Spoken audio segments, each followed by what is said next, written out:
नमस्कार दोस्तों, आपका स्वागत है यूपी मेंटोर में। तो हम आज पढ़ेंगे यूपी पुलिस कांस्टेबल के लिए जीके और जीएस का मास्टर रिवीजन के, जिसमें हमने 100 क्वेश्चंस लिए हैं। तो चलिए शुरू करते हैं। और ये बहुत ही इंपॉर्टेंट क्लास है, तो वीडियो को लाइक कर देना और चैनल को सब्सक्राइब जरूर कर देना। तो चलिए देखते हैं। तो म्यांमार की मुद्रा और राजधानी क्या है? तो म्यांमार की जो मुद्रा है वो है कयाट और राजधानी है नाईपेता। ठीक है, नाईपेते। चलिए आगे देखते हैं। म्यांमार के साथ सबसे लंबी सीमा किस भारतीय राज्य की है? तो ये है अरुणाचल प्रदेश की। ठीक है, कितनी है? 1643 किलोमीटर की सीमा है। ठीक है, किसके साथ? म्यांमार के साथ, जो भारत की सीमा है। ठीक है, चलिए आगे देखते हैं। जर्मनी की राजधानी क्या है? तो जर्मनी की राजधानी क्या है? बर्लिन है। कजाकिस्तान की वर्तमान राजधानी का नाम क्या है? तो कजाकिस्तान की जो वर्तमान राजधानी है वो है अस्ताना। और इसके जो पूर्व में जो इसका नाम था वो था नूर सुल्तान था। ठीक है, ये चेंज हो गई है। अगला क्वेश्चन देखते हैं। इजराइल की मुद्रा और राजधानी। तो इजराइल की मुद्रा है न्यू सैकल और इसकी राजधानी है यूरेसलम। ठीक है, यूरेसलम। किसकी राजधानी? इजराइल की। डिजिटल कम्युनिकेशन में इमोजी का जनक कौन सा देश है? तो वह जापान। ठीक है, जो इमोजीज होते हैं इनका जनक कौन है? जापान है। जापान की राजधानी क्या है? तो टोक्यो। ठीक है, टोक्यो जापान की राजधानी है। और यहाँ पे बहुत भूकंप आते हैं, सबसे ज्यादा यहीं आते हैं, जापान में। चलिए आगे देखते हैं। तो अब देखेंगे हम साइबर सुरक्षा और आईटी। ठीक है, तो सोशल मीडिया में यूजीसी का पूर्ण रूप क्या है? तो इसका पूर्ण रूप है यूजर जनरेटेड कंटेंट। ठीक है, यूजर जनरेटेड कंटेंट इंपोर्टेंट है। सोशल मीडिया मार्केटिंग में बी टू बी का अर्थ क्या है? तो बी टू बी का अर्थ है बिजनेस टू बिजनेस। ठीक है, मतलब बिजनेस के लिए बिजनेस करना। आगे देखते हैं। Front page of the internet किस प्लेटफॉर्म को कहा जाता है? तो ये रेडिट है। ठीक है, रेडिट को क्या कहते हैं? Front page of the internet. ठीक है, इंपॉर्टेंट क्वेश्चन है ये। अब देखते हैं सुरक्षा के संदर्भ में एसआईटी का पूर्ण रूप क्या है? एसआईटी का पूर्ण रूप है स्पेशल इन्वेस्टिगेशन टीम। ठीक है, क्या है? Special investigation team. अब देखते हैं। धोखाधड़ी वाले ईमेल के जरिए व्यक्तिगत जानकारी चुराना क्या कहलाता है? तो ये कहलाता है फिशिंग। ठीक है, अगला क्वेश्चन। मनी लॉन्ड्रिंग की जांच कौन सी एजेंसी करती है? धन शोधन की। तो ईडी, प्रवर्तन निदेशालय इसकी जांच करती है मनी लॉन्ड्रिंग। अगला क्वेश्चन। यूपी यूएपीए का मुख्य उद्देश्य क्या है? तो आतंकवादी और गैर कानूनी गतिविधियों पर रोक लगाना यूएपीए का मुख्य उद्देश्य होता है। ठीक है, चलिए आगे देखते हैं। आंतरिक सुरक्षा और एजेंसियां। भारत की सबसे पुरानी घरेलू खुफिया एजेंसी कौन सी है? तो यह है आईबी इंटेलिजेंस ब्यूरो, जिसकी स्थापना कब हुई थी? 1887 में इसकी स्थापना हुई थी। ठीक है, आतंकवाद विरोधी अभियानों के लिए भारतीय सेना की विशेष इकाई तो है पैरा स्पेशल फोर्सेस। ठीक है, पैरा एसएफ। अगला क्वेश्चन देखते हैं। नक्सल प्रभावित क्षेत्रों को किस नाम से जाना जाता है? तो नक्सल जो प्रभावित क्षेत्रों से उसे लाल गलियारा कहते हैं, रेड कॉरिडोर। ठीक है, उदाहरण के लिए छत्तीसगढ़ है, झारखंड है। ठीक है, भारत म्यांमार सीमा पर बिना वीजा 16 किलोमीटर तक आवाजाही की व्यवस्था। ठीक है, इसे क्या कहते हैं? इसे एफएमआर कहते हैं, फ्री मूवमेंट रिजाइन। ठीक है, रिगाइम कहते हैं इसे। तो ये भारत म्यांमार की सीमा पर है। ठीक है, भारत और म्यांमार सेना का संयुक्त नक्सलवाद विरोधी अभियान कौन सा है? तो ये ऑपरेशन सनराइज। ठीक है, ये भारत और म्यांमार सेना का संयुक्त है। भारत का सबसे पुराना अर्धसैनिक बल जो कि पूर्वोत्तर का प्रहरी है। ठीक है, तो वो है असम राइफल्स। इसकी स्थापना कब हुई थी? 1835 में हुई थी इसकी स्थापना। ठीक है, असम राइफल्स की इंपोर्टेंट है ये भी। राष्ट्रीय जांच एजेंसियां एनआईए की स्थापना कब हुई? तो इसकी स्थापना हुई थी 2008-9 में, जब मुंबई में 26/11 के हमले के बाद। ठीक है, चलिए आगे देखते हैं। मानव अधिकार, ह्यूमन राइट्स। मानव अधिकारों का मुख्य आधार क्या माना जाता है? तो मानवीय गरिमा। ठीक है, ह्यूमन डिग्निटी को मानव अधिकार का मुख्य आधार माना जाता है। फिर यूडीएचआर का अनुच्छेद 4 किससे संबंधित है? तो ये दास्ता और गुलामी से मुक्ति से संबंधित है। फिर अगला क्वेश्चन है। यूडीएचआर का अनुच्छेद 12 और 14 क्या कहता है? तो 12 में गोपनीयता है, प्राइवेसी। और 14 में शरण लेने का अधिकार। ठीक है, मानव अधिकारों के नोबेल शांति पुरस्कार जीतने वाली संस्था कौन सी है? तो ये कौन सी है? तो ये है एमनेस्टी इंटरनेशनल। ठीक है, जिसकी स्थापना 1977 में कहाँ हुई थी? लंदन में। इंपॉर्टेंट है, स्थापना कब हुई थी इसकी? ठीक है, 1977। मुख्यालय कहाँ है? लंदन में है। Amnesty international. भारत में मानव अधिकारों का रक्षक किसे माना जाता है? तो ये सुप्रीम कोर्ट, ठीक है, सर्वोच्च न्यायालय को मानव अधिकारों का रक्षक माना जाता है। Important question. मानव अधिकार न्यायालय में मामले चलाने के लिए नियुक्त वकील, ठीक है, तो कौन करता है? तो लोग अभियोजक, पब्लिक प्रोसीजर होता है, ठीक है। राज्य मानवाधिकार आयोग में अध्यक्ष सहित कुल कितने सदस्य होते हैं? तो 6 सदस्य होते हैं, जिसमें एक अध्यक्ष और 5 अन्य सदस्य होते हैं, ठीक है, इंपोर्टेंट है। फिर है NHRC में पदेन सदस्यों की संख्या कितनी है? तो कितनी होती है? 7 होती है। नीति आयोग का उपाध्यक्ष भी शामिल नहीं होता इसमें, ठीक है, क्यों नहीं होता? नीति आयोग का उपाध्यक्ष में शामिल नहीं होते। चलिए आगे देखते हैं। अब देखते हैं हम पर्यावरण और पारिस्थितिकी, ठीक है। तो पर्यावरण पारिस्थितिकी, क्वेश्चन नंबर 1 देखते हैं। भविष्य की जरूरतों से समझौता किए बिना वर्तमान का विकास क्या कहलाता है? तो सतत विकास कहलाता है, सस्टेनेबल डेवलपमेंट गोल, ठीक है। पर्यावरण शिक्षा केंद्र CEE कहाँ स्थित है? तो ये है अहमदाबाद, गुजरात में, ठीक है, पर्यावरण शिक्षा केंद्र। आगे देखते हैं। राष्ट्रीय पर्यावरण इंजीनियरिंग अनुसंधान संस्थान, जिसे हम नीरी भी कहते हैं, ठीक है, ये कहाँ पर है? ये नागपुर, महाराष्ट्र में, ठीक है, नीरी इंपोर्टेंट है जो कि। ओजोन परत में सबसे अधिक कमी किस माह में देखी जाती है? तो ये सितंबर और अक्टूबर माह में सबसे ज्यादा कमी देखी जाती है ओजोन परत में।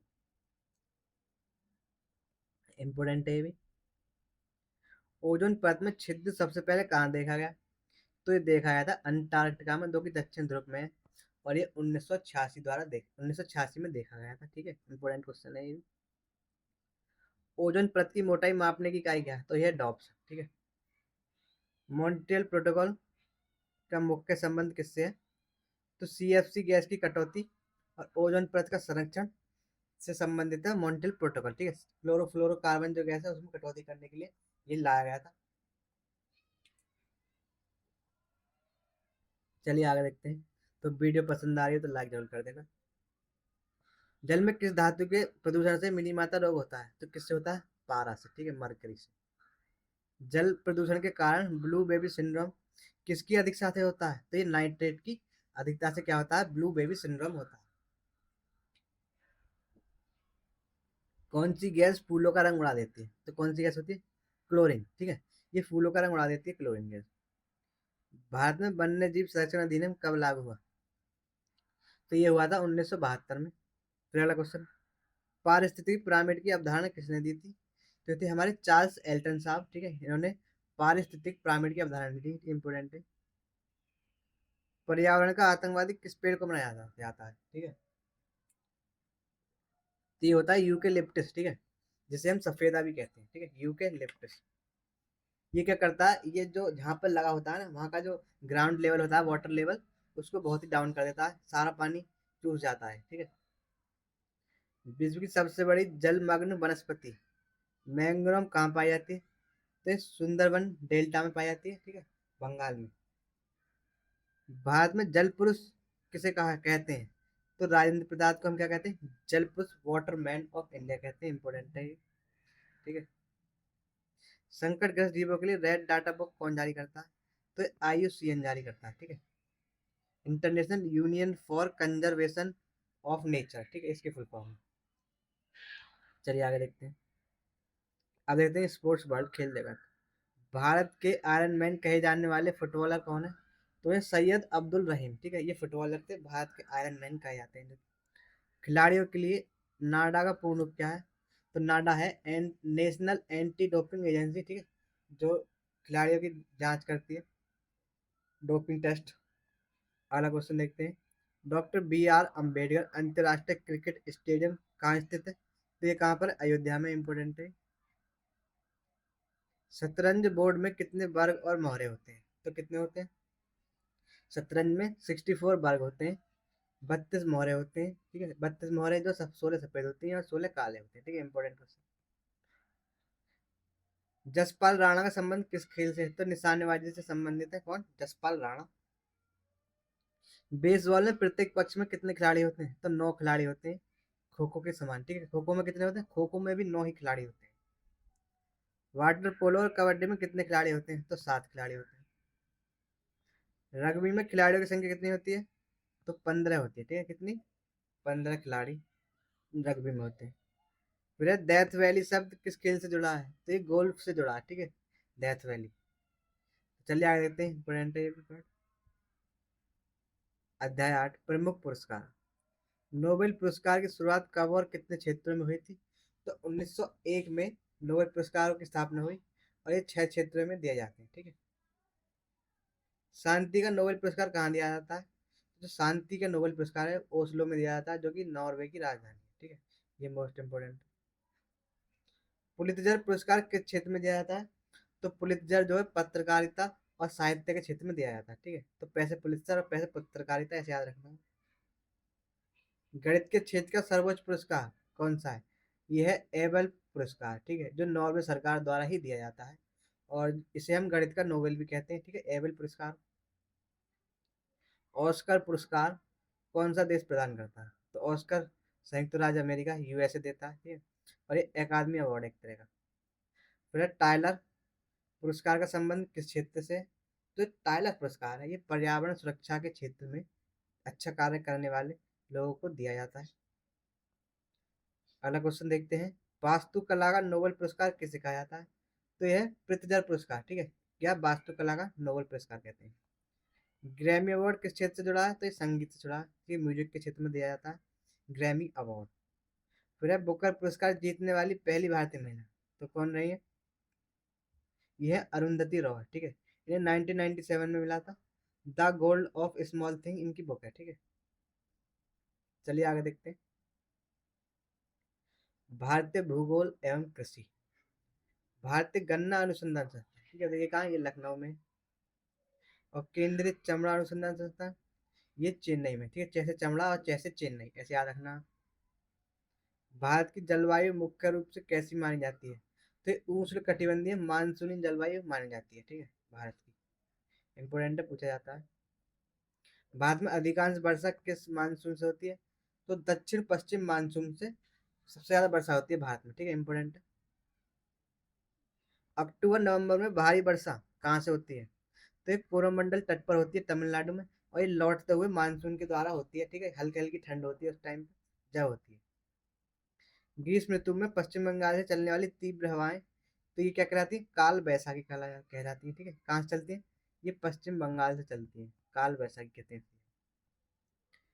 मानसून में, मानसून पूर्व चेरी ब्लॉसम वर्षा कहाँ होती है? तो ये मानसून से पहले ही होती है और ये कर्नाटक में होती है, कॉफी के लिए, जो कि लाभदायक होती है। इसे हम चेरी ब्लॉसम कहते हैं, ठीक है, बहुत ही most important, cherry blossom, Karnataka. Monsoon पूर्व मैंगो सावर, ठीक है, ये भी मैंगो सावर होती है, जो कि आम वर्षा कहते हैं।